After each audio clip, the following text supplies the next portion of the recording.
donc Boris Podrecca avec nous. Donc Boris Podrecca, on se connaît bien de Stuttgart parce qu'il était prof émérite, ou il est prof émérite de Stuttgart, de l'université de Stuttgart, et moi j'ai fait mes études à Stuttgart. Donc on s'est croisés et on a même moi j'ai eu le plaisir de faire mon diplôme chez lui sur Vienne, über Wien, donc qui était pour moi une très belle expérience à l'époque. Et j'ai découvert aussi de ce qu'il parle ce soir sur cette culture Balkan, cette culture de Mitteleuropa, comme on peut dire, qu'à l'époque, quand j'étais étudiant dans les années 90, on ne connaissait pas trop parce qu'il était encore pratiquement le rideau de fer, die Mauer, qui était donc effectivement pour nous, qui nous coupait un peu de cette culture qui actuellement est en train de revenir dans le cœur de notre Europe. Et on va évidemment avec Ljubljana visiter en deuxième année en voyage d'études donc cette Mitteleuropa, donc ces villes comme Ljubljana qui sont en train de se développer très fortement. Je voudrais dire quelques mots sur Boris Podrecca, qui est né à Belgrade, qui a vécu son enfance et sa scolarité à Trieste, donc en Italie aujourd'hui, autrefois c'était aussi autrichien. Il a fait des études à l'Université technique de Vienne et à l'Académie des beaux-arts de Vienne. Et il a fait donc l'atelier de professeur Roland Reiner, Meisterklasse, comme étudiant, où il a diplômé. Il était prof invité dans nombreuses écoles et universités. Je cite quelques-unes.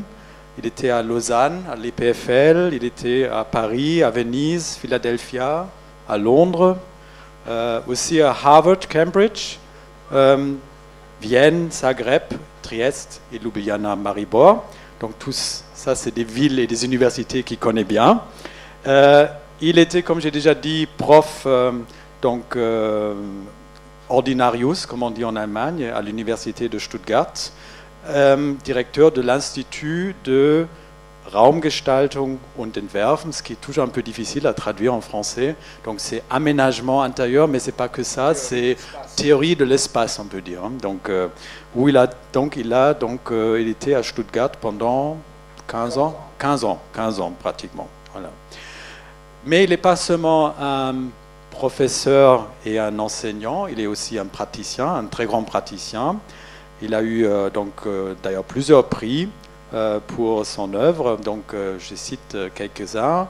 Donc, Chevalier des Arts et des Lettres de Paris, ou à Paris. Donc, le prix José Plečnik à Ljubljana, le premio, le prix Il Principe et l'Architecte de Milano, le Goldenes Ehrenzeichen für Verdienst das Land Wien. Donc, c'est une sorte de récompensation de la région de Vienne, une sorte de, un ordre. Il est aussi membre d'honneur de Bund Deutscher Architekten, c'est donc une association des architectes en Allemagne, et il est aussi membre d'honneur de l'Académie des sciences de Slovénie et Croatie et de Serbie. Donc, je cite quelques œuvres, quelques projets importants. Très récent d'ailleurs, il est en train de faire un grand hôtel à Belgrade actuellement. Il a fini, je crois, c'est fini, la faculté de sciences de médecine. Oui. Donc il a fait un bâtiment, peut-être on a l'occasion de le voir quand on va à Graz en passant par Maribor. Donc il a fait la faculté de médecine de l'université de Maribor en 2013. Il a fait un projet aussi, ou fait des projets en France, Musée National de la Porcelaine à Limoges. Donc ça, c'est en 2012. Il y a un grand prix qu'il a gagné, un grand prix d'urbanisme, ou un prix d'urbanisme au projet urbain en 2011 à Bolzano, en Italie du Nord, Sud-Tyrol, qui est en train de se concrétiser, qui va être réalisé aussi. Il a fait le pavillon de la Slovénie à l'Expo de Shanghai en 2010. Il a fait un grand hôtel à Dubrovnik en Croatie, un grand centre de recherche biologique, Vienna Biocenter, en Autriche, le musée pour les sciences et la technique à Belgrade. Des gratte-ciel, la tour, le Millenium Tower à Vienne. Et je crois que je m'arrête là parce que la liste est longue et ça va nous coûter sinon trop de temps. Donc merci Boris d'avoir accepté notre invitation de venir ici. Et donc on est très très curieux maintenant de savoir qu'est-ce que c'est cette architecture de Mitteleuropa, de Ljubljana et aussi ton univers que tu as avec toi. Et tu es un vrai homme architecte cosmopolite. Et on est très content d'être avec nous ce soir. Merci.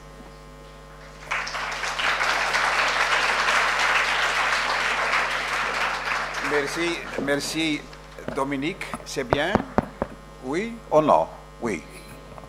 Alors merci à toi, vieux ami, ex-étudiant, ex-professeur, tout ex. Alors merci pour l'invitation, mais j'avais un problème parce que mon français c'est comment vous dites, très macaronique, oui, c'est pas bien. Et alors, je tente de parler en anglais. J'espère que vous comprenez l'anglais dans le call. Mais ce sont les images qui sont importantes, pas le commentaire. Non? Alors, je passe sur la langue anglaise et je tente de expliquer ce phénomène d'une architecture d'un pays très, very small. You see here, this is Slovenia, is very small in the context of Europe. Today we are speaking about Slovenia, but when I start to work or when I start my interest for this east part, so I am born in the east, but I lived in Trieste in Italy, which is my city, it's my origin. Then I passed to Vienna, then Stuttgart, and so on. This migration, yes, so I'm a migrant, not an emigrant, but a migrant. Finally, I liked very much, or my affect, ça pas affect, sont aussi ici. Alors, ça c'est mon ville, ça c'est Vienne, et ça c'est la Slovénie, et la Yougoslavie, et tout l'Est. Aujourd'hui, je vous montre, si nous avons temps, je ne sais pas, mais aussi pas seulement focuser la Slovénie, mais aussi la Yougoslavie, parce que pour moi, c'est le même monde. For me, it's the same world.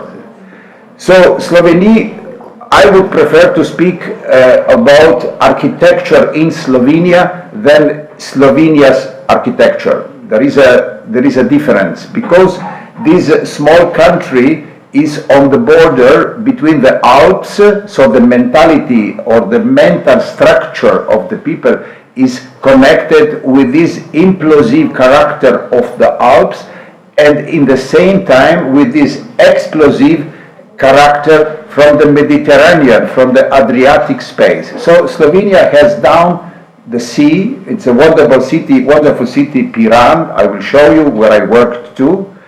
And on the north, there are the border to Hungary and to the Balkan land.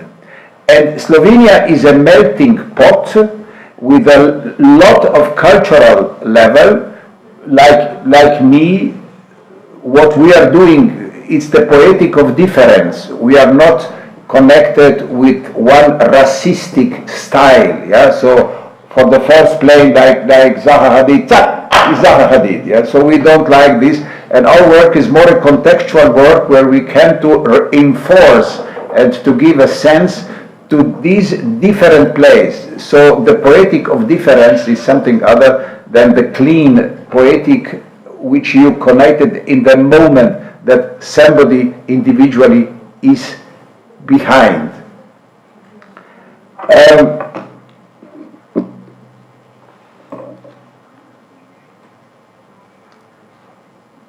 In this picture you can see on the left the sea, so the bay of Trieste, which is even a melting pot, and on the north the Hungary and the Balkan. So when you make a diagonal, Slovenia is looking like a chicken.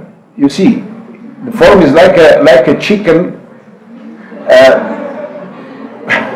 marching through Europe. Yeah. And Ljubljana, I told you about the connections, even in the symbolic or emblematic image, is a star, is a 5-direction star. So when you will be in Ljubljana, if you want to walk to Vienna, you can walk through the forest, yeah, like a pedestrian, and you can really walk in 5 directions. So even the geometry of the system of nerves of Ljubljana is something which belongs to the character of emblematic of this city.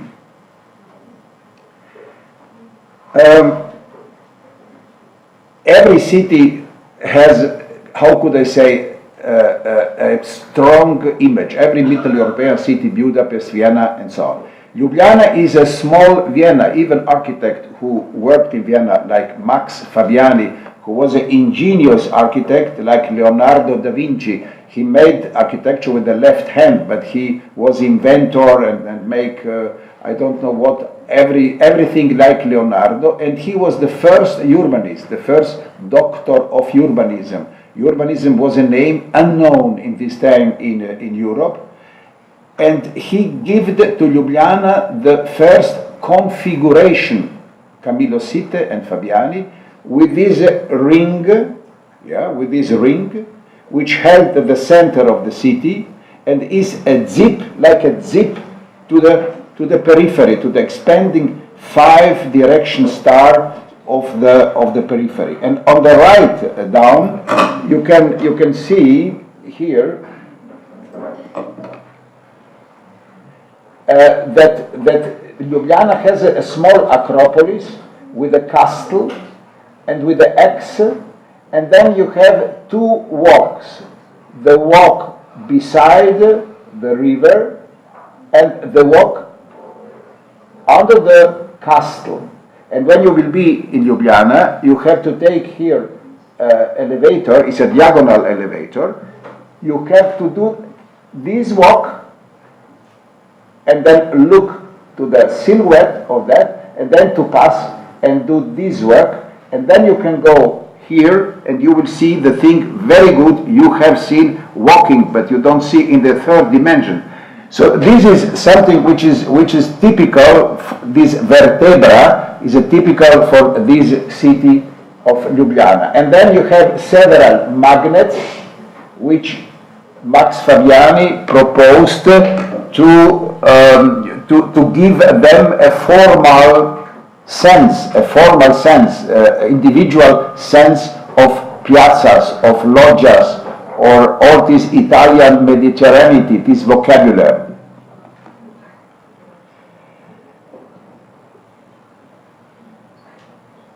When we speak from Ljubljana, the city you will visit, it's impossible not to mention Josef Plečnik is his name, because Ljubljana, like a painting from Van Gogh, which is signed, is even the city signed by an architect. For example, Elias Hall in Germany, or there are architects even who signed the city. So he was a demiurge, a very, very strong architect who used a large temporality. So his problem was not to be a modern, white, clean, le modernisme. He worked in a long and deep temporality, because he had to give to his city, which was a small city with their own barrocchetto, the sense of history, which the city didn't have. But in some way, through even functional moment, formal moment, urbanistic moment, he tried to catch this manco of history in his cities, or in the city of Prague.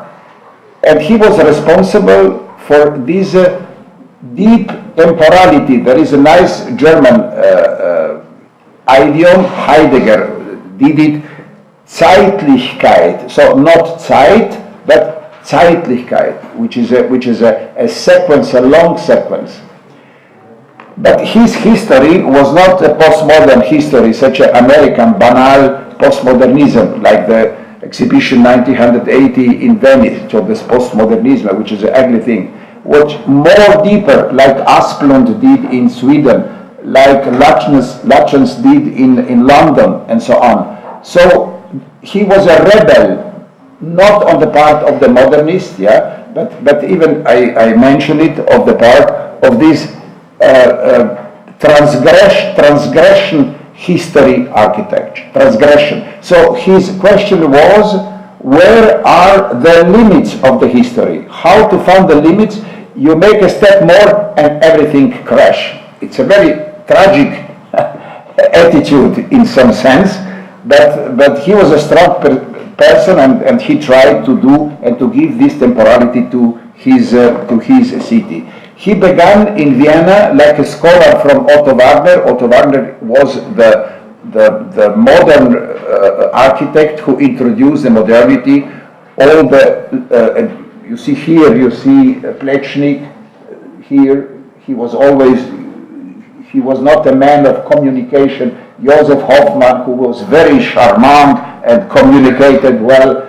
You see Olbrich, who was the preferred scholar of Wagner, a virtuose. He could draw fantastically all these liberty and secession things. So you see, this here is a football squadra. I don't know how you say, but architects, yeah, which work together and change the world and change this Middle European architecture. Plečnik had the luck to have a man who had a lot of money. Plečnik was very religious, like Antonin Gaudí in Barcelona. He never married, he didn't have a family.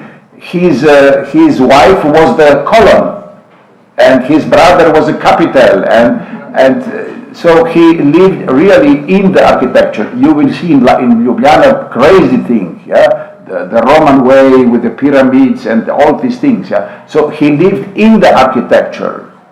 He didn't want to have money, so he made his work gratis, but he was paid as a professor on the school. And of course he had a lot of clients. So he was a very strange personality, always clad in black and always near the church, near the Christ, and so on and so on. And this man was called Zacherl.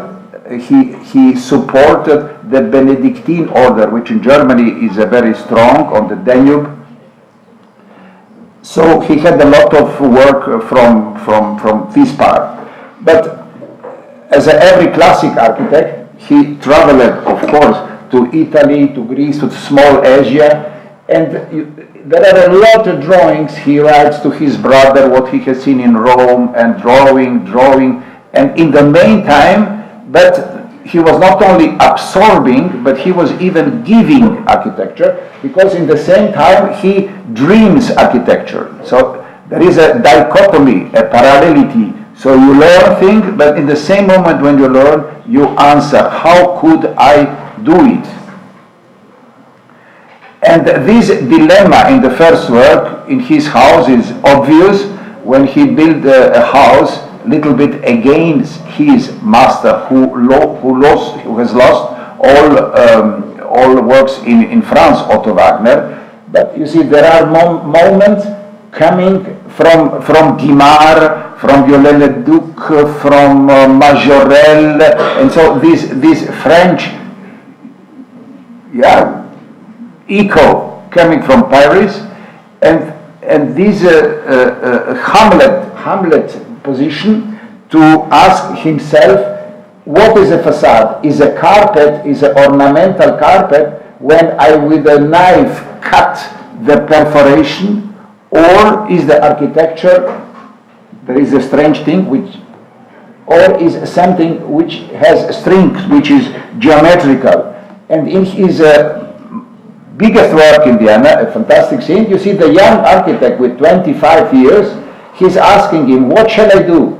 Shall I follow this secession, the liberty, or shall I pass in a more technological way doing this carpet of the house. And he used even the beton, which is the first house in beton in Middle Europe, 1902, and introduced in this neutrality of the construction a Palladian. I don't what's going on because it springs always. I don't do anything, but anyway, and he introduced this Palladian staircase in the neutrality of this concrete architecture. So here is the skin, where he risked a very crazy thing, the parallelity. You see the anthropomorphic moment of the legs of this Atlant, yeah, they pass into the abstraction of the construction. These are anchors, and the anchors are holding these stone panels, yeah, in the parallelity with these anthropomorphic bodies of the Atlant. So it's a very risquant element for doing the architecture. But it is the first curtain wall we have in Vienna or in Middle Europe. So you have the skin, then is a 3 centimeter of air, then the anchors in the beton, and the facade is really a textile facade hanging on the building, like today you do with glass and with aluminium. And then even in the house, all this classic, the vestibule, in classic, the Palladio staircase with a wooden cladding of the wall, and this classical repertoire, but always done in transgression. Even in the first church, he abolished the basilical order. He said it's not important the view of the celebrant like a director on the presbyterium, but important is to be near of the holy place. And he transformed the church in a modern way, which comes later. So he built the first beton church using a technique of bridge, which is a basilical order, but he abolished the column. Or if you remember the construction of Tony Garnier, then even here you see this beton, this wonderful beton, which is the first cubism in Austria.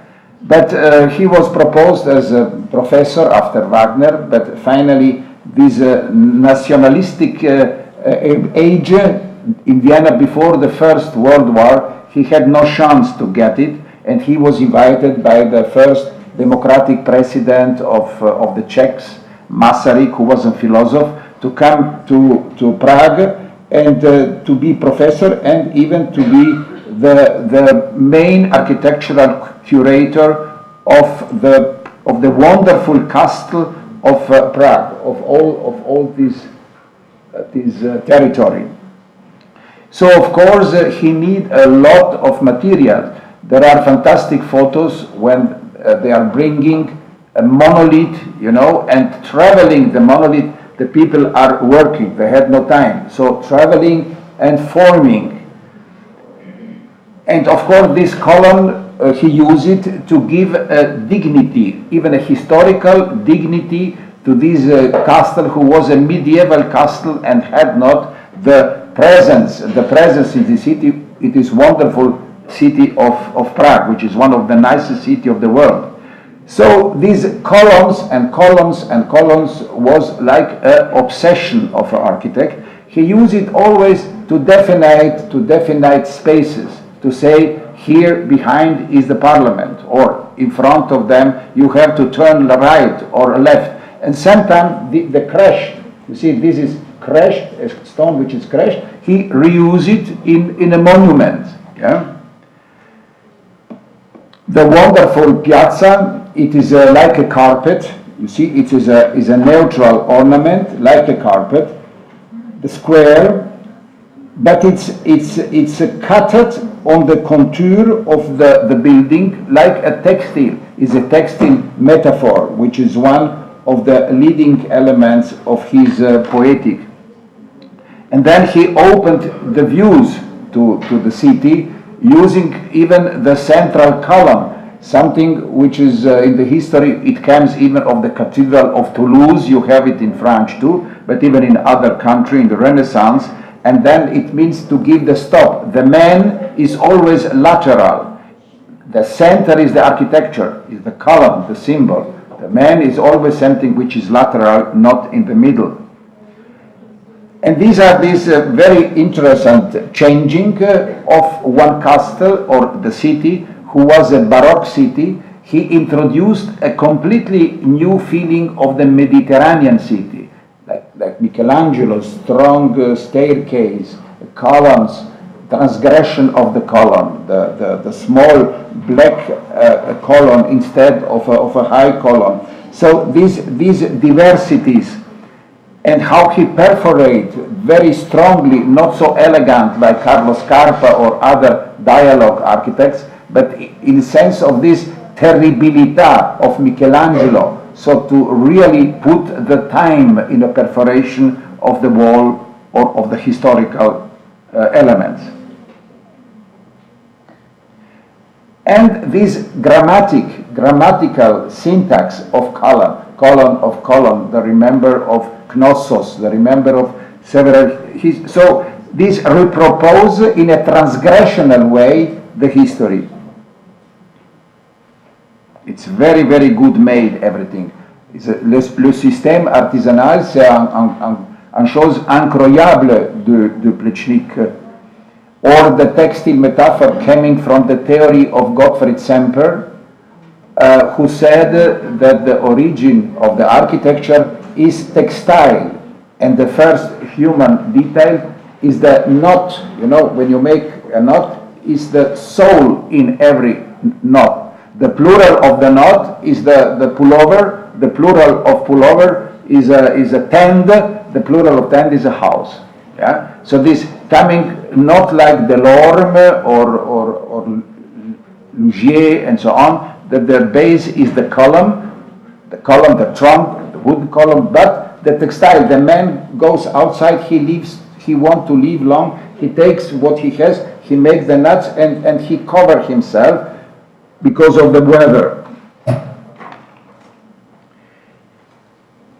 So when you visit Prague, visit the castle. You can learn a lot about detail, about fantastic metaphors he used, the meander or the wooden carpet on the top, several things. So he was really an architect who could do the detail. It's not drawing architecture like Italian architecture, which is when they make piazzas, they transpose the drawing in the stone. He's coming from the stone, from the material, not putting the ideogram over the material.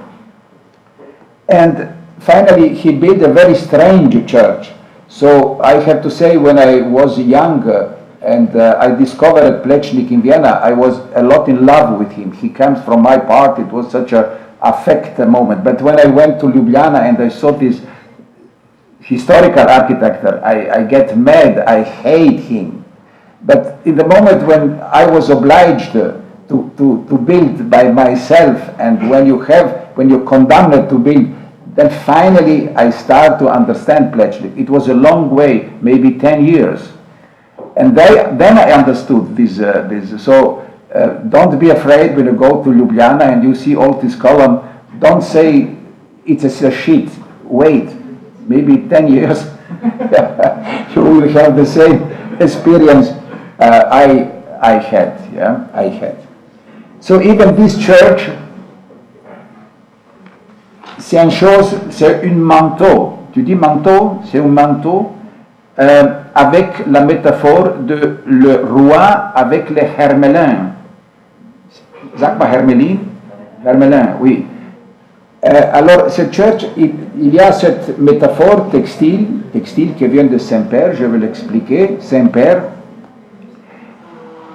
ça, with this wonderful light effect which is heard, is a stone and ceramic, but in the tower, in the campanile, there is a via crucis, is a cruceway, which is going, you have to go, and in the moment he opened one surface, a glazed surface.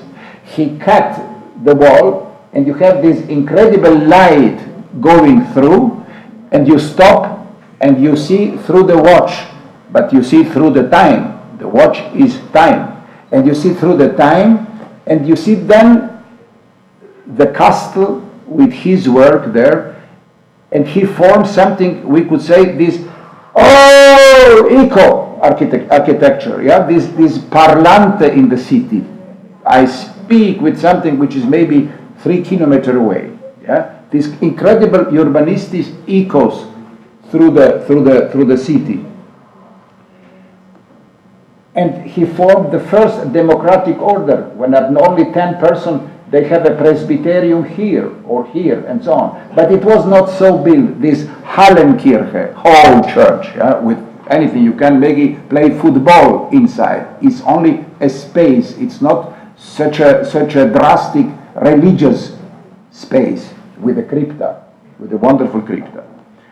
So finally he was 50, and Ljubljana was in the democratic states of the Kingdom of Yugoslavia, and there have been 2 incredible persons. One, the sculptor Mestrovic, but this is another story. I will not tell you about his wife, but about Plečnik, and Plečnik, who was finally invited to come back, yeah, like Ulysses, Ithaca, come back to your country, come back to your people, show us how we can do this city.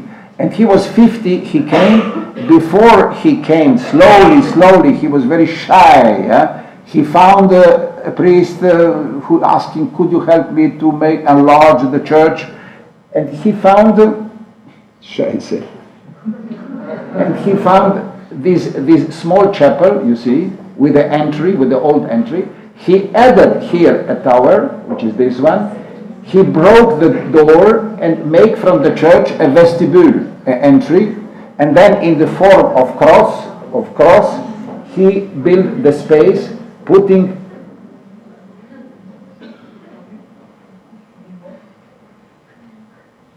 asymmetrically this column. So putting all the forces, you see, on this column. And on the top is the city Bogojina, it's called. Maybe you can visit it from Ljubljana because you have 1 day free, I think. You have this wooden part with ceramic plateau, yeah, because the city produced ceramic. So you have this even echo of the artisanal system in the city. People are sitting and looking in their own identity elements. And he made 100 chairs, ash trees, everything what you need for living. He came to Ljubljana, found the old house, put inside a tambour, a tambour, and the tambour was his atelier. Even this, it's called Trnovo. I will tell you today, later, where you can visit this, and there is an archive in another part of Plečnik where you can see even the drawings, which is a very interesting thing. And so Plečnik, of course, he knew Fabiani, he knew all this prospect, but he dreamed where he can put his building in a system of a urbanistic idea of the city. And he made, like grammatically, he found places where he said he came parliament, he comes the school, gymnasium, the school, and so on, and found this drawing. So you will notice that in the urbanistic way, Plečnik was much more modern. Modern is a stupid word, but anywhere, but much more modern than in the architecture. So he had a plan. It was not only building, but it was building behind one transfer system of spaces in the city. And he dreamed how to come to the castle, so to give the dignity to the city and to make this cascade of the promenade, yeah? Or incredible, for my point of view, wonderful idea, we could use it today. He said, why shall we build house and house and house and so only Why shall we not, in the near the river, the city has to build a roof, so the city is building the infrastructure, the umbrella, but behind the umbrella, every architect, me, Dominic, you, is building his house. So we have the diversity, but even one homogeneous figure. We have the mama and the children, which is a very modern idea. And finally, he built these incredible public spaces in the city. You will see the 3 bridges, pedestrian 2 and 1 for the traffic, the architecture fluviale, and colonnade from the market. You will always see this transgression of the classic in the city, and try to go down. This is the fish where pesqueria, where you sell fish. So you buy fish and you see in the water. So you buy the fish, but the water is there. So you have this optical connection. So this is a very interesting by Plečnik. Not only the language of the column, but even the infra dialogue between the things. He opened you visuals.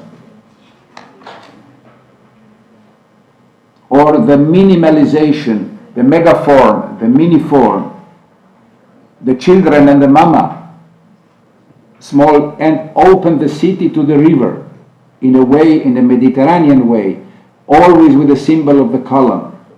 Different structural solutions. The bridge in the periphery cannot be so monumental like in the city. Or on the left, space for concert is a light space, different architecture, but one skin, and through the lighting, and it gets such an abstract. Or here, there are drawings, maybe you can find it there, when he dreams a woman, but he cannot draw with his black and you know, erotic, it would be a nonsense, yeah? So he drew the woman, and the woman start to be more column and more column and more column and more, and then, you know, all this Monica Bellucci finally gets to this emblem, yeah?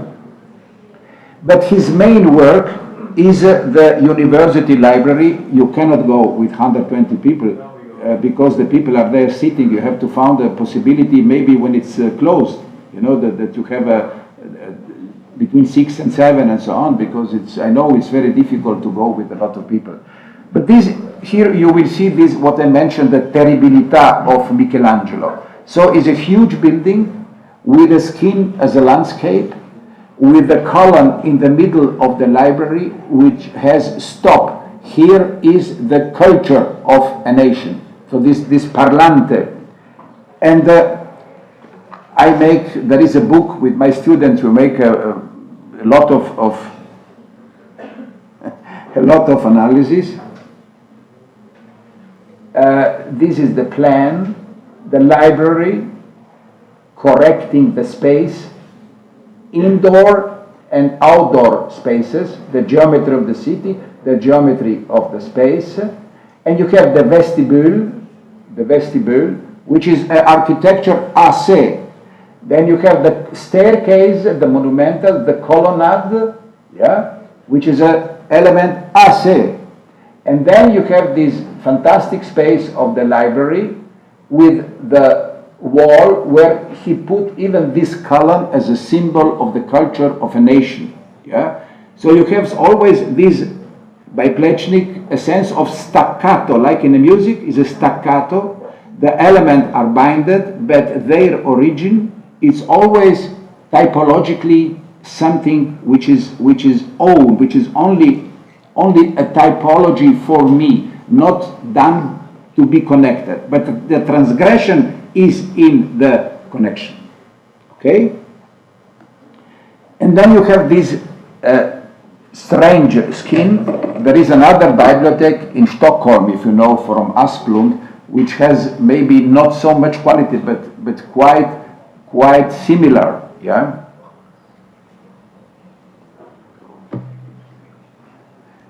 So people are always asking, why this strange skin.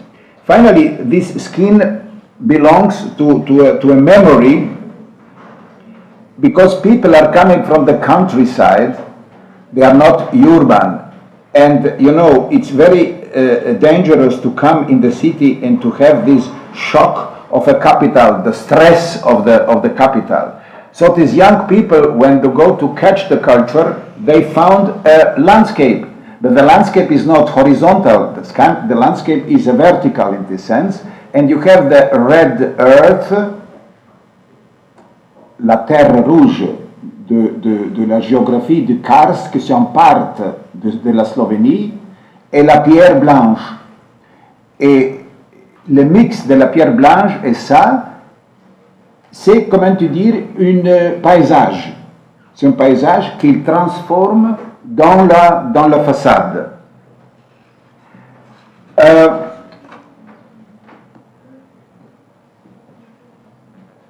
And of course, in the theory of Semper, the vegetative form, the capital, was a vegetative. Things he transposed it in the metal, because in this time, Semper said the metal can be only a lateral thing you put on. It cannot be an autonomous construction, because it's synthetic, the metal. It's not like wood and la pierre, natural. Huh?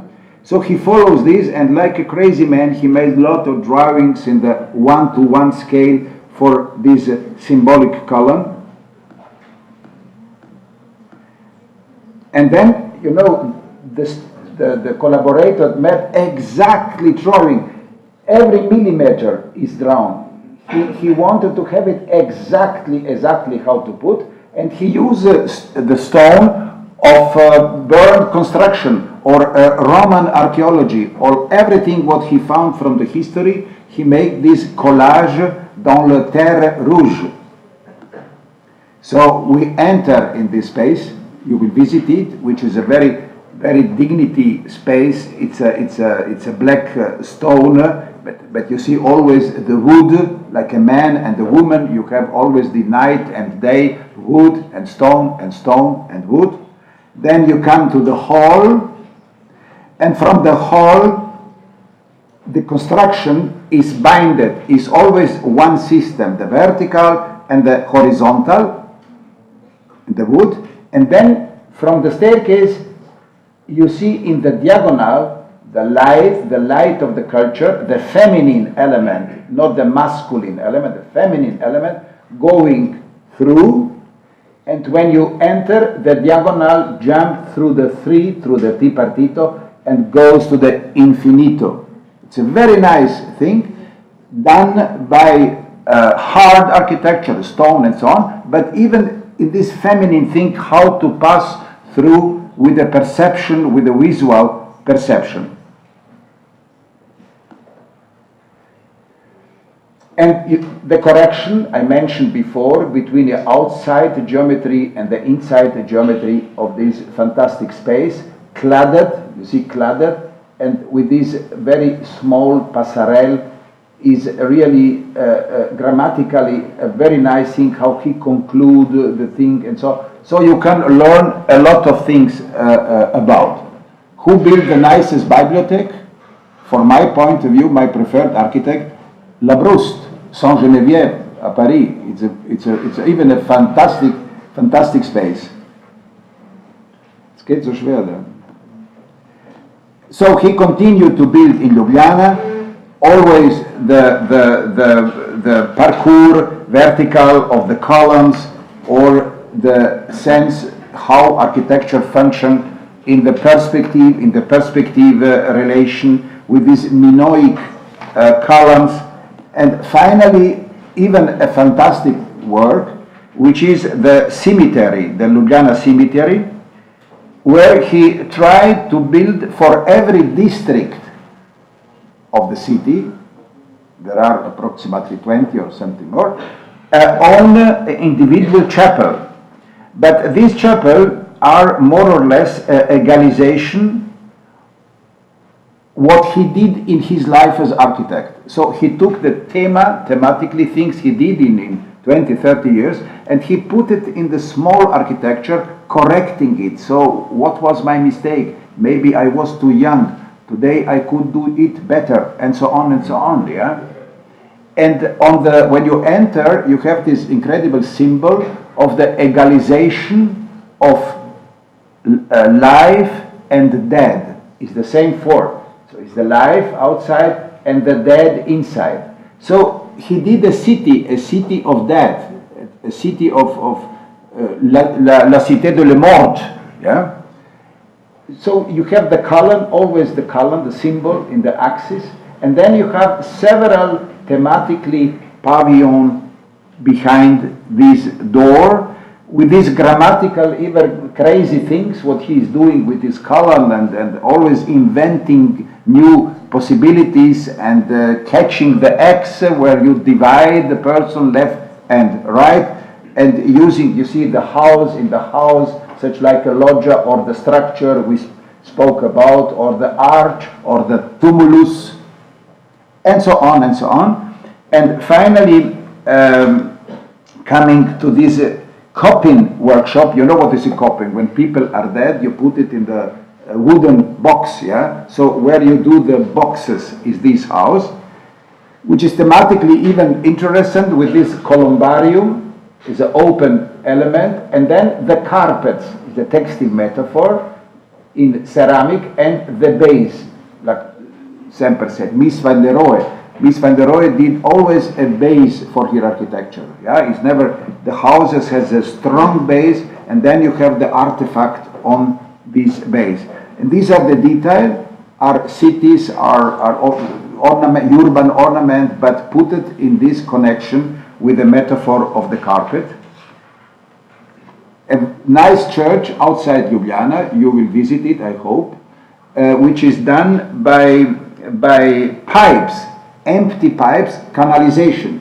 It doesn't cost anything, he had no money, so he put the pipes of the canalization, put it in the vertical, and filled it in beton, and put a roof, and as a secondary construction, he did it in wood. It's a very nice translation to this strong construction into this soft and familiar regional second construction inside. It's a bucolic element.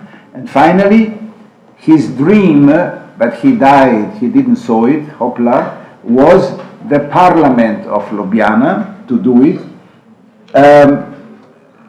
Slovenian parliament, a symbol of a nation. Such a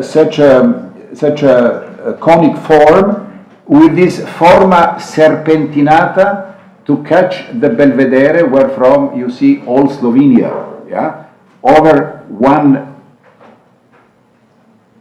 couple space, but everything put it on diagonal columns, yeah, are diagonal columns, and then the serpentinata with the Belvedere, where you can look everywhere. These are the columns. You see this very dangerous moment, how to do it, very difficult, but Plečnik can do it. And then the analysis we did with very similar idea from Frank Lloyd Wright in Guggenheim, where Wright even has a diagonal construction in the triangle and the space idea even in a triangle. So dichotomy, construction or structure, and space, two different things. So not to put construction and space, melted it together. Great ideas. And finally, he died with, I think, 85. He was born 1872 and he died 1957. And I remember I did a very big, with Damian Prelovšek, maybe you will meet a historian, we did a very big exhibition in Centre Pompidou. Nobody knew Plečnik. Plečnik was completely unknown. Nobody knew where is Ljubljana. Through the war, the Balkanic War, the people heard Slovenia and Balkan and so on. And this exhibition had incredible success. 470,000 people come there. but even architect, Robert Venturi, Peter Eisenman came extra from America. When I visit Venturi in Philadelphia, teaching with Alvaro Siza, I found the open book from Plečnik, and they drew the capitals of Plečnik. Yeah? So this personality finally get with a big success in the atelier, in the memory of architect, and even today, even in Ljubljana, but everywhere, Plečnik is always behind you. The father function. Finito Plečnik. Then, when you go through Ljubljana, you will see some vernacular architecture, which was typical for this sense of nation, how to transpose the sense of nation, yeah, in Hungary, in Czechoslovakia, and even in Slovenia. But this attitude, from my point of view, did not have a big success. And of course, even there is not a strong presence of the architecture of the 30, all these Mendelssohn and all these Behrens and all these people who learn there are scholars from Plečnik, but they try to do this quite nice functional architecture, which was absolutely, how could I say, could not have the presence like Plečnik. My professor, my second father, I had the luck to have somebody who gave the virus of the art or architecture, was August Černigoj, a scholar of Bauhaus in Trieste, where I live, a scholar from Kandinsky and Moholy Nagy, who made 1929 the first Italian exhibition of constructivists. And it was, as child, I was 15, 16, for me was this the first architecture I saw. Yeah, he was a painter. This constructivistic thing, this was for me the first how could I say, image of architecture. Plečnik saw this exhibition in Ljubljana. He appreciated it. He said, it's very interesting, but it's too early for us. And this too early was not the mind of the scholars, because his best scholar, Edvard Ravnikar, who was even a fantastic painter, I think this is very nice. So a man I met, and he was very friendly to me, and everything I know, he told me a lot of stories, and was a very nice friendship. Even Venice is 2.5 hours from Ljubljana, is always the presence of this classic, yeah, always the presence of the history in his first drawing. And you see this dilemma in the construction of the modern gallery. There is an approach which is in the same time modern, but he cannot jump over Plečnik. Yeah? The personality is strong, and he has no other possibility, like 2 or 3 people, to go to Paris, to knock on the door of Corbu and say, Master, we work with you, it's possible. And Corbu said, yes, but I don't pay. He said, okay, we will try to find something other, and the Corbusier bought him the things and shoes and so, but he never paid. And Ravnikar started to work by Le Corbusier. This is drawing in the atelier from Plečnik, and he tried to do a revolution in his atelier, because Le Corbusier refused the shadow in the drawing. The shadow, it has no materiality. The shadow is abstraction. Shadow, l'ombre. Alors, Le Corbusier, il a dit, l'ombre est rien dans le mon atelier. Je ne veux pas. Mais Ravnikar, in two nights and 2 days, drawing which Jonel Schein said maybe is the nicest drawing of Plečnik, introducing the shadow. And the Corbusier saw it and said, fantastic. And at this moment, he tried to use the shadow. This is a very interesting aperçu, how the school of Wagner in Vienna, through Plečnik, Ljubljana, come to Paris, to the atelier from Le Corbusier. And Ravnikar is a strong architect. In the time of the Team 10, Aldo Van Eyck, Giancarlo De Carlo, Bachema, she and he, the Smithson in London, this generation is, from my point of view, the same quality, but he was not known from Slovenia. Who is Slovenia? Nobody knew it. So he won a lot of concours, aussi en Venise. Ça, c'est le île de Tronchetto, où il a gagné le premier prix, mais il n'a pas construit. Ça, il a construit l'architecture dans l'Adriatic, dans la géographie adriatique, in Montenegro. He introduced a lot of new typologies, and you will see the main work is in Ljubljana. There are two towers, two triangular towers, symbolically done as a canyon between east and west. Yeah, east and west are passing. He wanted to do it high, but it was prohibited to do it more than that. What you see, the problem I have in Ljubljana too in the moment with the skyscraper.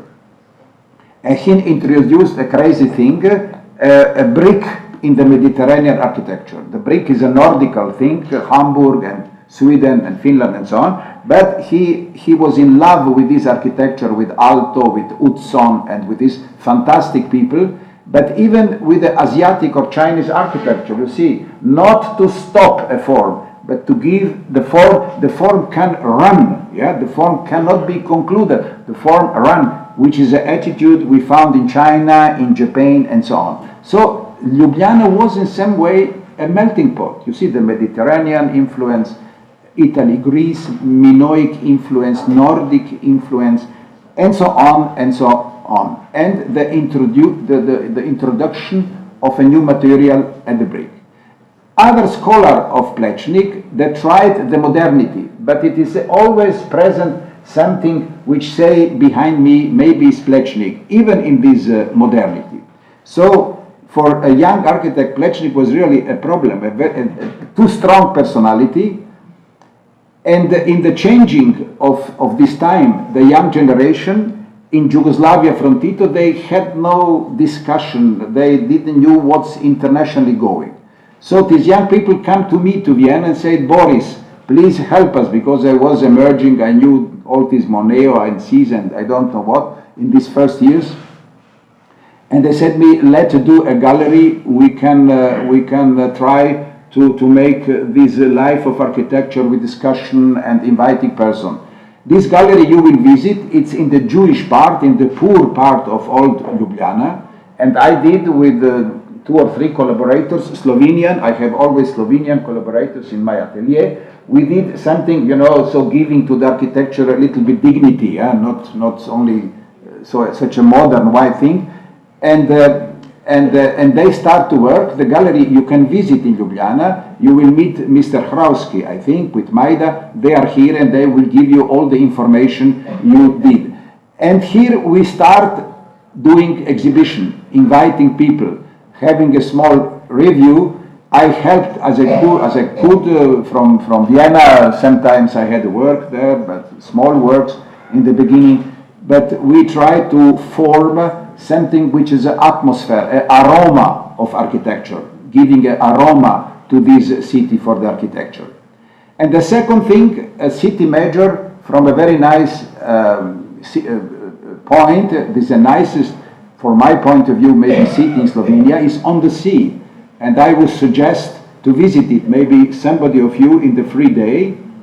This was a historian, and he said me, Boris, try to do a nice square, yeah? This was, you see, it was a parking. It was a small harbor. Austrian did the parking area. So I first built this elliptical, which is the ellipse is a nautical symbol, and the carpet, similar to Plečnik on Hracin.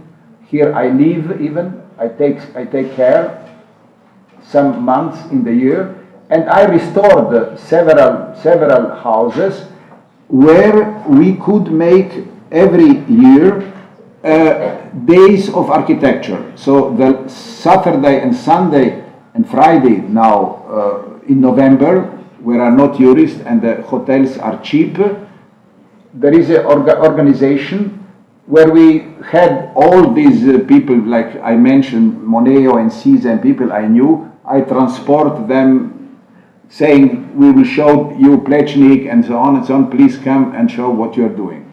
And so we forced this atmosphere of the dialogue between the architecture. Now Slovenia is a member of the European company, and I think it functioned very well. Yeah, it functioned very well. They have good young architects, you will meet them, and they have quite a good generation. So, Ljubljana and Piran. So I build small things for architectural exhibition, for photo of architecture, this boat, turned boat in a small church which isn't functional church, or this wonderful house. I change everything inside, building a gallery. In Piran you can visit it, and making spaces for exhibition, hanging the new roof in iron, like knives in iron, and so on and so on. And then come the first work, a hotel I built in Ljubljana, a Nordical attitude, you know, how to preserve the trees, 2 fingers, and to think if the hotel would have a success, we can build here a congress center, and founding the nicest tree, and make from this tree in a Nordical way a protagonist of the architectural scheme. This is the tree in the summertime or in the winter time, so it opens, these fingers opens to the tree. So founding the nature in the periphery of Ljubljana, but giving even a urban point, even Plečnik, no, the diagonal through 3 levels and so on, and giving such a not homeless sense of the hotel. A good hotel has to be a little bit erotic, has not to be only home or house. And so on and so on. The studio of chlorophyll, 20 years, I'm searching all these things with the Swedish company of colors and anamorphose to catch the geometry, and so on and so on. And then I built several houses on the river. It was the last parcel with these sustainability elements on the river. The one where is light in the ceramic, in terracotta, and the other one is yellow, looking to the castle. And then I offered to the people, in a sense of participation, several elements, so not to change only the walls inside the house, but even making with me the facade. Why not? So the French window, which is cheap, the loggia, the balcony, and the bow window. And the people can come, and we are doing the facade together with the architect, not without the architect. And then you have all these irritations, or this anormality, and this, I could not say democracy, but the presence of wishes of people who are buying this thing. They have the impression they have their own house inside. So these are these irregularities or irritation on the facade.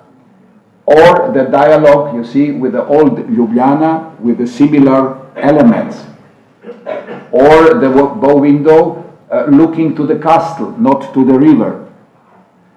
And of course, I worked a lot with theory, with all this tractatistic. This is a book of Semper, of the net, I explained. So sometimes I cannot sign a word, but I can do such a stupid thing or a net, and the people know it is a small Podrecca doing this, yeah?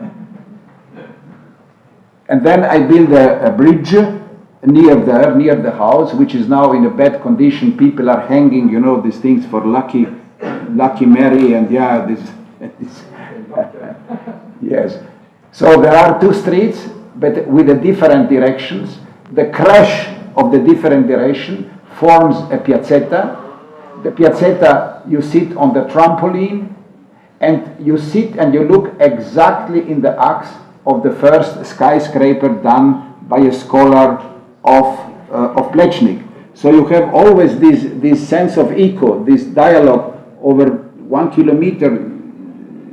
You look friendly to things you know are familiar to you, So this is the crash with the piazzetta, but the construction is diagonal. The construction is different, a different geometry than this one. You see it here, and you look there, and this is the texture with the irregular construction, the floating details. So with the collaborators or young people who worked in my atelier, but even other, we tried to reanimate this public space. Plečnik began it. We are continuing, maybe not with such a crazy force, but even with some quality. And really we form, and you will see such a urban milieu which was not before, yeah. And we get 2012 the big European prize for the public space, for this public space, doing a lot. You see interventions. Long interventions or jumping to the boats or small groups. So this grammatical racconto, the Italian says, about the city landscape. I wanted to build a skyscraper, but they don't allow me. So I forced one which has a lot of vertical, yeah, not to be like a fat man, but with the small legs, yeah. And to try to found the form, and I hope to build it, but now they don't have money. We have to wait. But the problem is how to give a verticality to the body where you cannot, like in Vienna, I did a skyscraper who is 220 meters high, the Millenium Tower, yeah. But this is only 75, and this is a very big problem. If you make a skyscraper, you have the plan. If you don't make it 1, 2, 3, 4, you don't have a skyscraper. So don't do skyscraper if you have the plan only 2 times in the vertical. Do better a good house, but not a skyscraper. Yeah? Anyway, and these are the scholar, Matej Vozlic, who worked 3 years in my atelier. He's doing now very nice things. You will meet these things. I have not so much pictures, but you will see the things in original. Or people or office, the group who was building in Paris a nice thing in wood. Or Perovic, you will meet him who built these things. Or this house for an embassy. Or in glass, a building who was maybe the first big work from a young group, yeah. And if you have time, this is now is 1 hour. Can I follow, or are you tired? Can I follow, or we shall stop? No. No, because architects are dangerous, you know. I told to Dominic the longest conference I heard was in Paris by a scholar of Le Corbusier, Jonel Schein, I mentioned him. It was 7 hours, but with music, with the sound, with music. The second one I heard was in Munich. I heard 2 of them from Buckminster Fuller, 4 hours. 3 hours, Hollein, Hans Hollein, a Viennese architect, and 2 hours you have been there in Stuttgart, the Norwegian architect Sverre Fehn, yeah?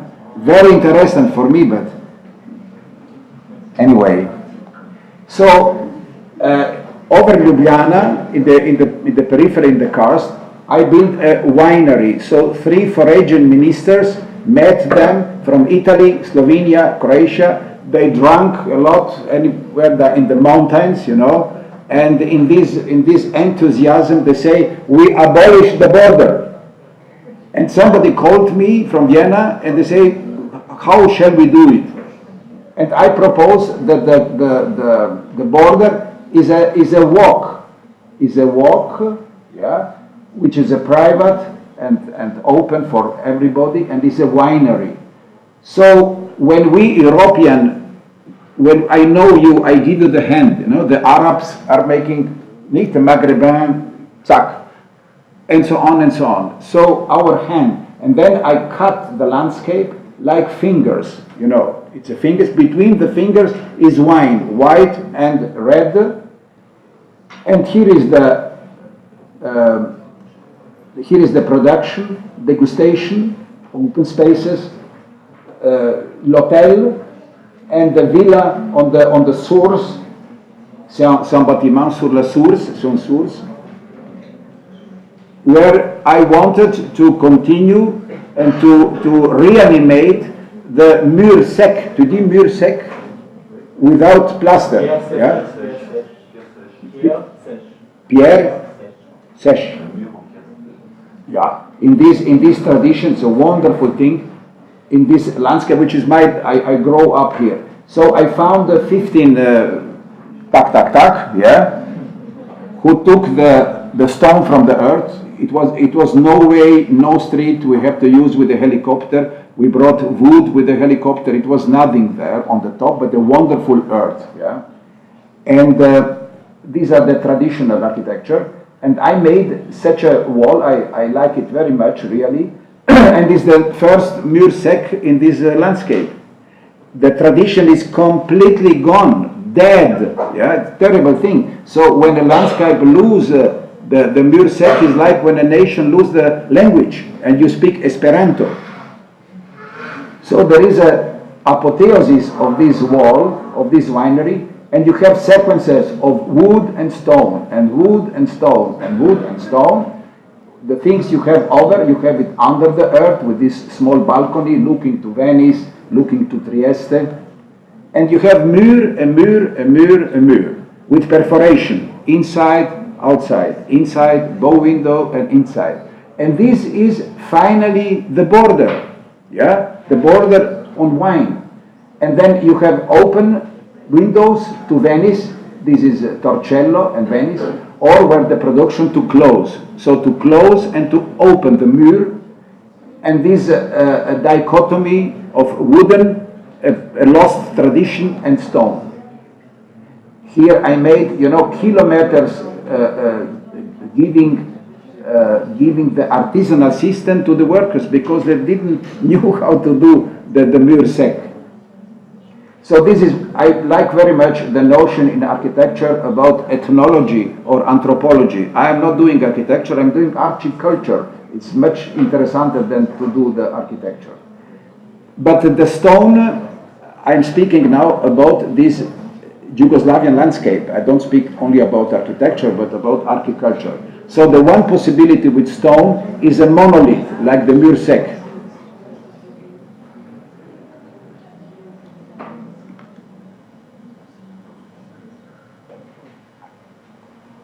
And the other one is when you use stone as a cladding. Hein? Comme tu dis en français, le cladding, c'est le manteau sur la structure, habillage. Yeah.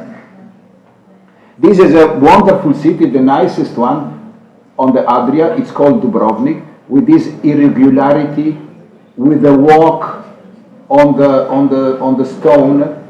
It was originally white. I did this photo. It was not stupid red with this maquillage of a red.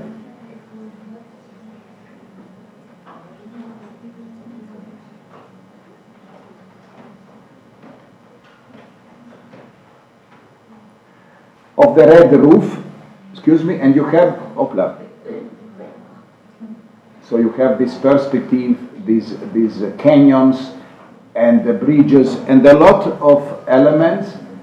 So when I had to do, it's the largest hotel on the Adriatic Sea. It's a resort of 460 rooms, and it was done by Gropius from America. When he was living in America, he did this. Nobody knew. We didn't knew that he did this enormous hotel. But the war, the refugees, the fire, and so on. And you see, to restore the beton, it's terrible. Much cheaper is to restore the stone, to restore the ceramic, to restore the glass, but to restore the beton is terrible expensive. Yeah. and risk, and you take a risk. So I have to abolish these things, but the thing I wanted to have, not to say that Podrecca killed Gropius, you know.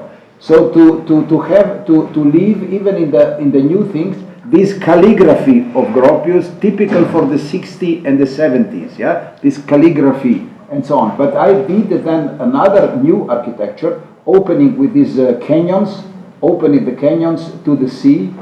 Everything in it's a huge, it's like a big city, you see.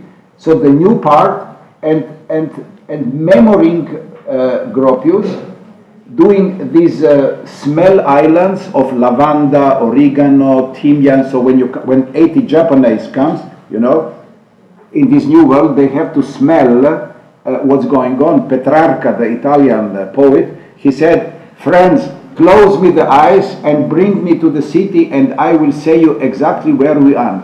Through the smell, the city has its own smell. Today, McDonald's, there is not more here with this chlorophyll and so on and so on. And I build like the city. I show you such a form like a city wall with this garden. So you can walk on the roof, but catching some structure from Gropius and put it implosively in my concept, but not to show what is me and what is he. Yeah, it's very normal. So people who are there in the shorts, they go through and they have not to think about architecture. Yeah, so there is a melting strategy between new and old without showing and putting in the nose these differences.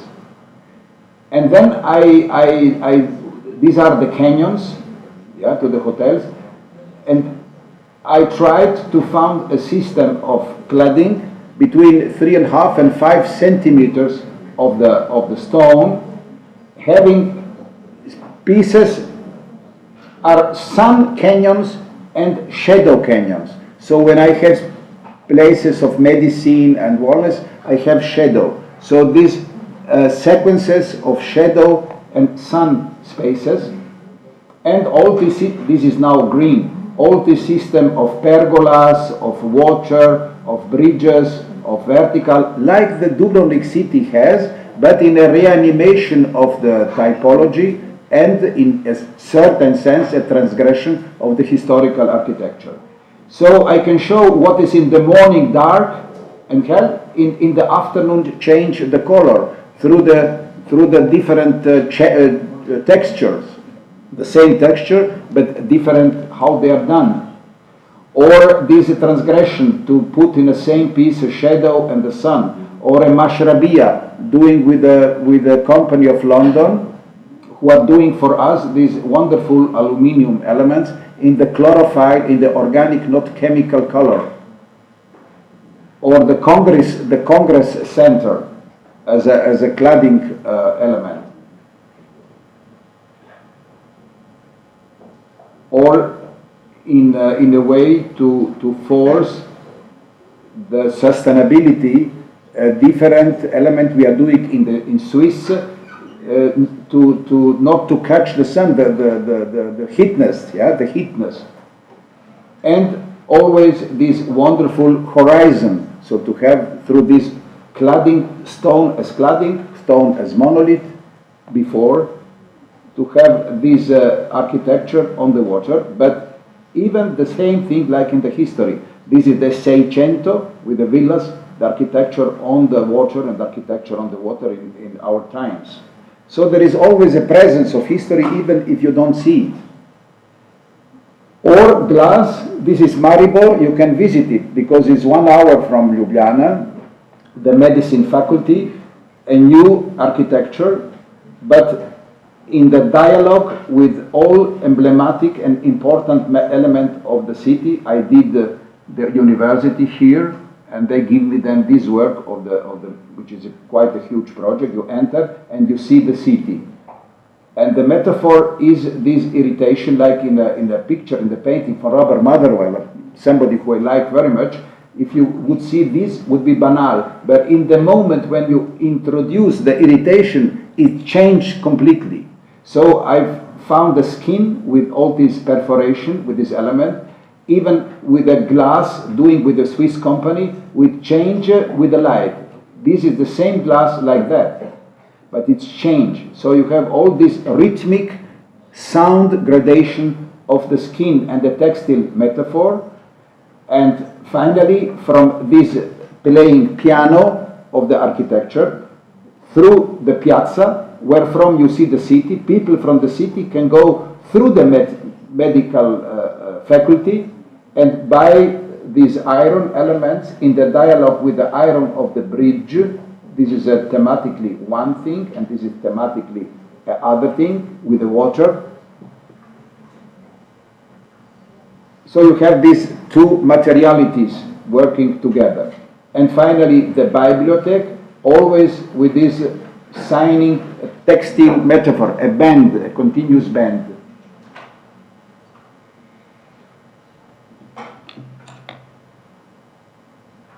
10 minutes encore.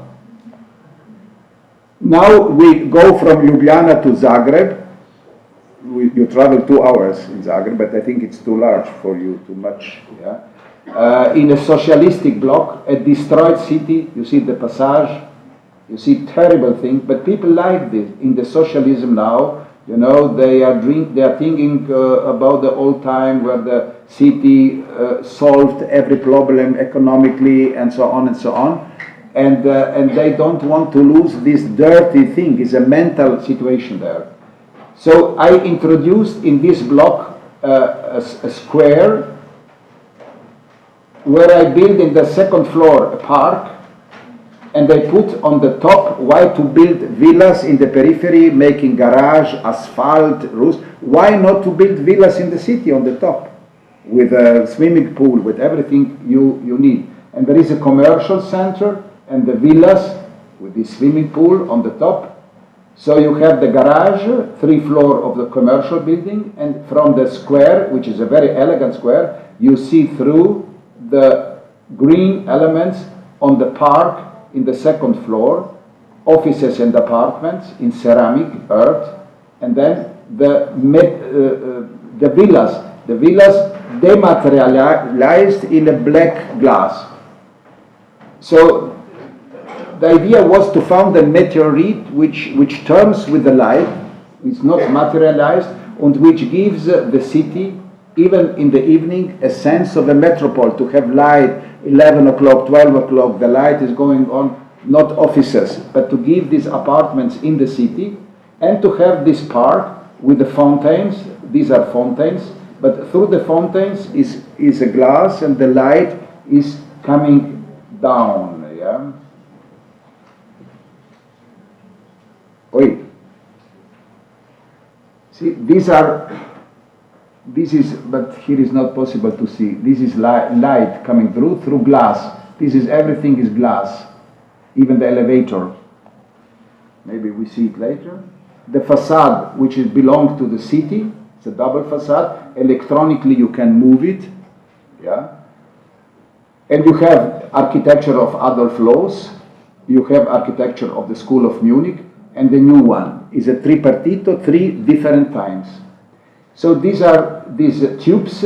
I did it in Italy in the fabric of helicopters, where you go through. You have not this American mall with neon, but you know always where you are. You see the sky and you see the houses, so you have a good orientation. You are not going through the American mall. Yeah?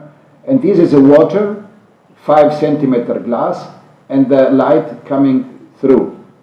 I thought first to do it in wood, but the owner preferred to make ceramic. It was okay. So you have a warm element, and these are the tubes where you pass on. And inside you have this very nice made ceramic made by Italian factory, Marazzi it's called, and then the villas in the black glass. So you have always on the top these fantastic dialogues with the nicest point of the city. Yeah, you're not looking so, but you have this dialogue, and in the night is a fantastic place.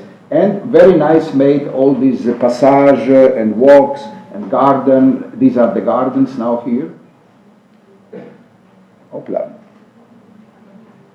This is very good made, even in the detail. The detail are fantastic. And we lose our money on the detail in Vienna. We are not very clever architects. And the are completely open with sliding door, the apartments, Carrara, Arabescato, Travertine, and so on. And you have the pools, you swim and you see the roof of the opera. Or you are here and you see the garden. No, finito, no, okay. Bye-bye, thank you very much.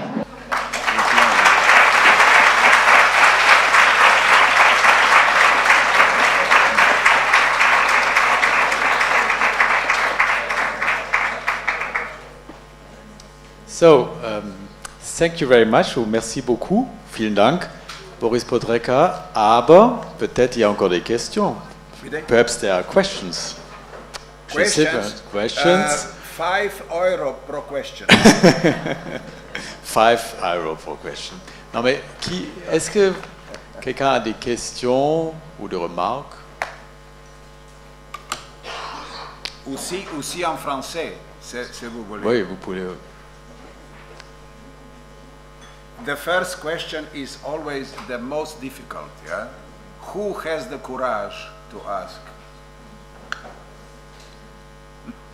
Personne. Du musst fragen als Erste. Yeah. Moi, j'aurais beaucoup de questions. Alors, ou peut-être mon collègue, je ne sais pas, comme j'ai déjà parlé beaucoup. Non, mais peut-être en revenant sur Ljubljana, parce que c'est vrai, dans 2 jours, on est sur place. Ce qui m'intéresse, c'est surtout quel est le rapport maintenant, quand on parle de cette ville qui a un dialogue avec ses bâtiments. Il y a une vraie composition urbaine avec Plečnik. Ça a commencé après les générations Ravnikar, toi, et maintenant la jeune génération. Alors, est-ce qu'à Ljubljana, on a une sorte de sentiment, ou est-ce qu'il y a une charte, on peut dire ça peut être autrement, que la ville a commencé à établir pour que ça fonctionne aussi dans ce sens-là? Parce que je crois l'urbanisme ou un projet, c'est aussi quand tous les éléments font une sorte de dialogue entre eux, et comment on arrive qu'il n'y a pas de faux pas, comme on dit. Hein. Alors, est-ce que Ljubljana, ou quand toi tu as construit, est-ce que c'était dur vis-à-vis une sorte de réglementation urbaine, ou comment ils font? Alors, la première chose, I mentioned by Professor Chernigov from the Bauhaus, and he told me when I started not as architect, I started painting, but I started as a sculptor, and I had a professor Votruba. It's like Henry Moore in England or Marini in Italy, who was a very strong man, yeah. And this Chernigov, who was my second father, and who put me the virus, he told always Ljubljana is a man with such a head and so small legs, you know, because every second people you meet in Ljubljana, even from the visage, is a poet or painter or writer and a dreamer and so on and so on. So Ljubljana is a very intellectual city. You can see it, you know, every newspaper has answers or statements from people who are reading. Normally in the English journalism, the reaction is so, 1, 2, 3, so big, normally. In Ljubljana is so, you know, the people write and you have a time to read, is complicated and so on and so on. So there is an analogy between the mental and emotional structure of man with the complexity of the architecture. Yeah. So there is a balance, but because in Ljubljana you see so much echoes coming from everywhere. From the Italian part, for example, there are even small things from the fascism. You know what is fascism? Mussolini. You have history in the school, gymnasium, not more?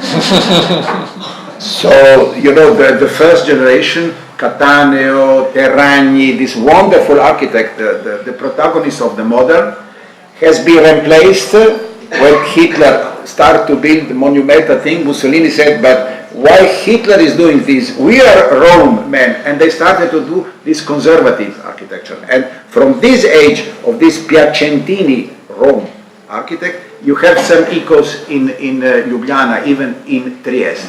You have echoes from the Baroque, Fischer von Erlach. You have echoes from the school of Wagner through Plečnik.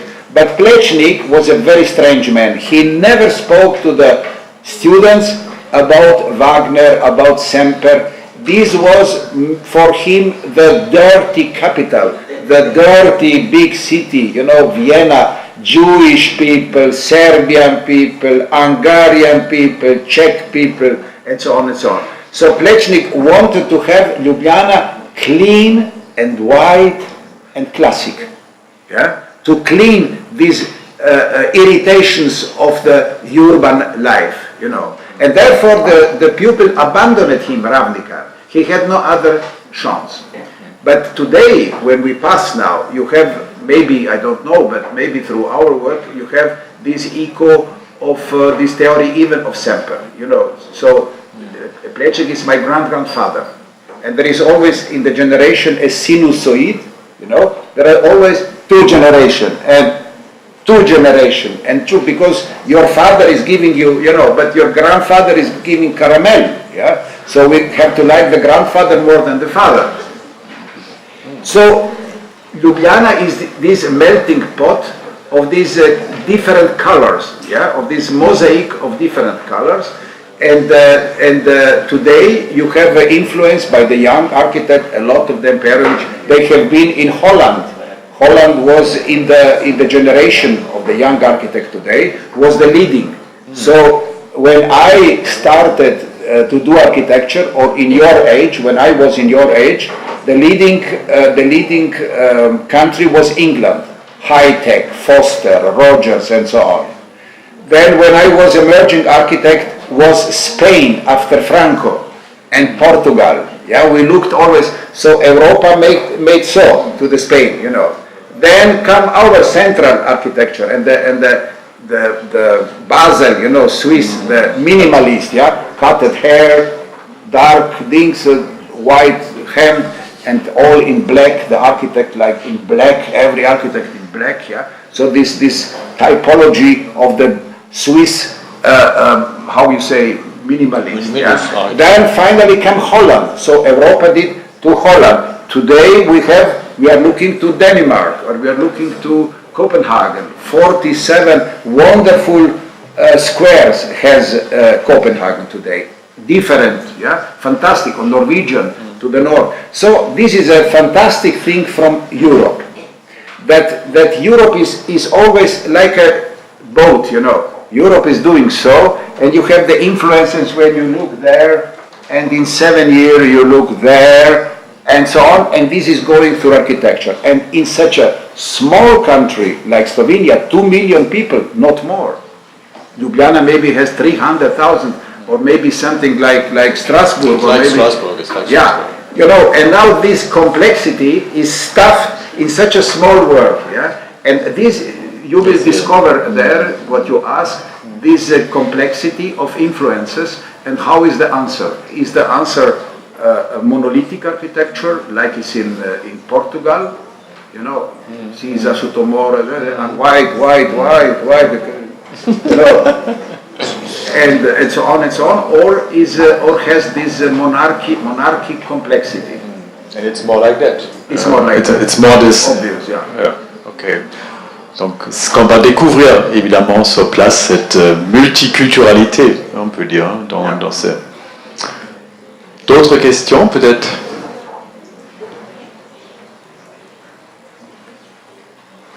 This is Belgrade, you see.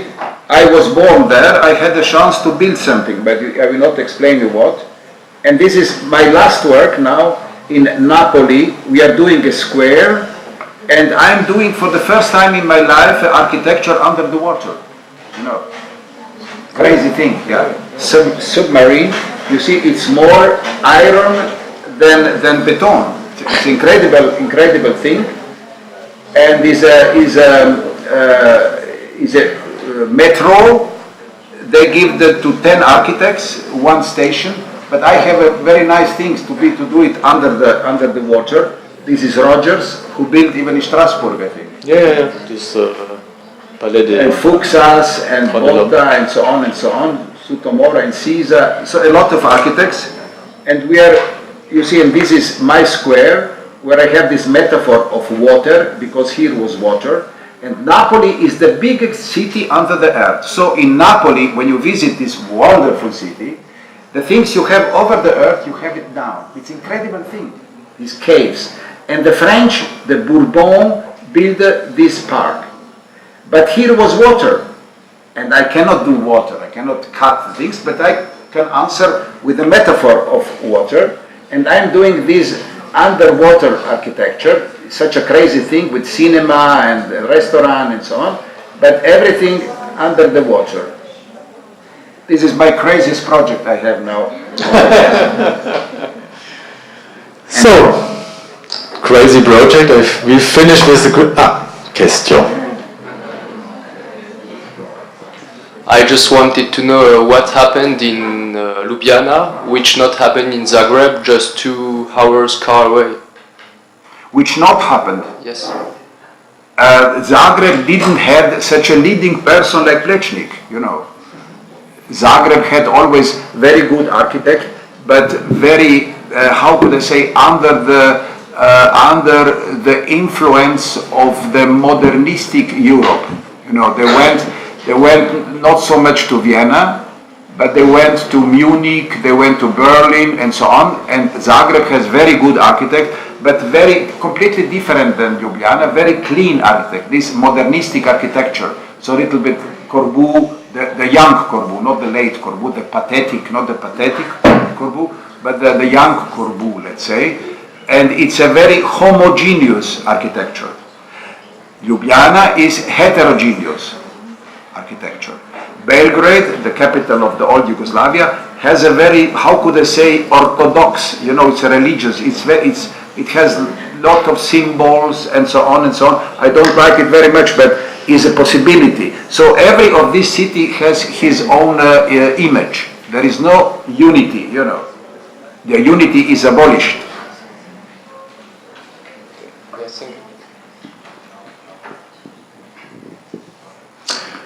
Dernière chance pour une question. Bon. Thank you very much. Thank you very much. Merci beaucoup. Merci Boris.